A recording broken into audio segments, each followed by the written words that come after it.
አንዳንድ ጊዜ ዓለም በሙሉ በሰው ላይ እንደሚጫን ይሰማል። ዜናዎች በፍጥነት ይለዋወጣሉ። ችግሮች አይቆሙም። ሰዎች ይጨነቃሉ እና አእምሮ እረፍት ያጣል። ምናልባት ዛሬ ማታ አንድ ሰው በአልጋ ላይ ተኝቶ ሰውነቱ ቢያርፍም አእምሮ ግን እየተዋጋና እየተቅበዘበዘ ይሆናል። ነገ ምን ይሆናል? ይህ ችግር መቼ ያልቃል? እግዚአብሔር እኔን እየሰማኝ ነው? ነገር ግን በዚህ ሁሉ ጩኸት መካከል እግዚአብሔር አንድ ኃይለኛ ቃል ይናገራል።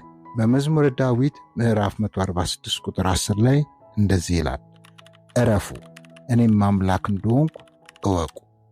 ይህ ማለት ችግር የለም ማለት አይደለም። ችግሩ ቢኖርም እግዚአብሔር ከችግሩ በላይ ነው። መዝሙር 46 የተጻፈው ሁሉን ነገር በሰላም በነበረበት ጊዜ አልነበረም። ምድር ትናወጣለች፣ ባህር ይፎክራል፣ መንግስታት ይናወጣሉ። በአጭሩ ዓለም በሙሉ በእውከት ውስጥ ነበረች። ነገር ግን በዚያ መካከል እግዚአብሔር ጸጥ በሉ ይላል። ጸጥ ማለት ሁሉንም ችግር መካድ አይደለም። ሁኔታውን መቆጣጠር እንደምንችል ማሰብ መተው ነው። ሁሉንም መልስ ዛሬ ማግኘት እንዳለብን ማሰብ መተው ነው እና እግዚአብሔር አሁንም አምላክ ነው ብሎ መታመን ነው። አንድ ነገር አትርሳ። ሁኔታዎች ሊለዋወጡ ይችላሉ። የሰዎች አመለካከት ሊለወጥ ይችላል። የገንዘብ ሁኔታ ሊለወጥ ይችላል። የህይወት ዕቅድህም ሊፈርስ ይችላል። ነገር ግን እግዚአብሔር አይለወጥም። ዛሬ የሚያስፈራ ነገር እግዚአብሔርን አያስፈራውም። ዛሬ ለአንተ ትልቅ የሚመስለው ችግር ለእርሱ ከቁጥጥሩ ውጪ አይደለም።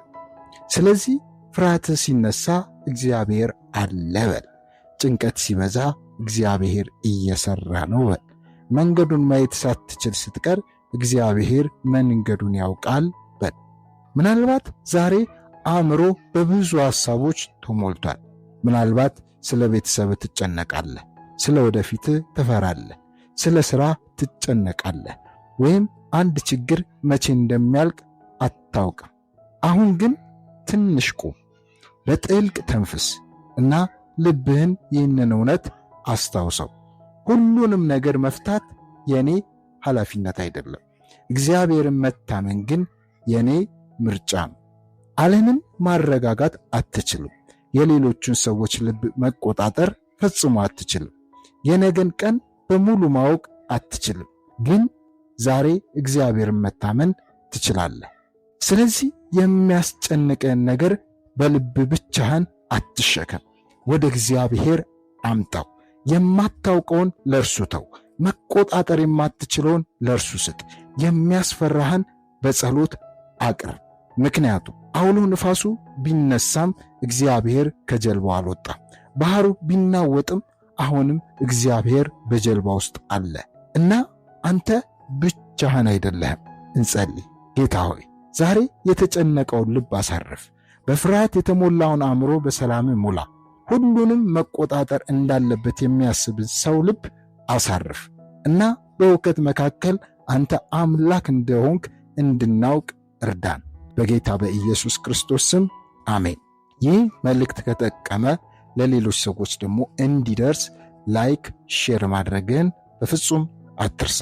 ምናልባት ለዚህ ቻናል አዲስ ከሆንክ እንዲህ አይነት መንፈሳዊ ትምህርቶችና ሕይወትን የሚለውጡ የእግዚአብሔር ቃል እውነታዎች እንዲደርሱ ይህንን ቻናል ሰብስክራይብ ማድረግ አትርሳ።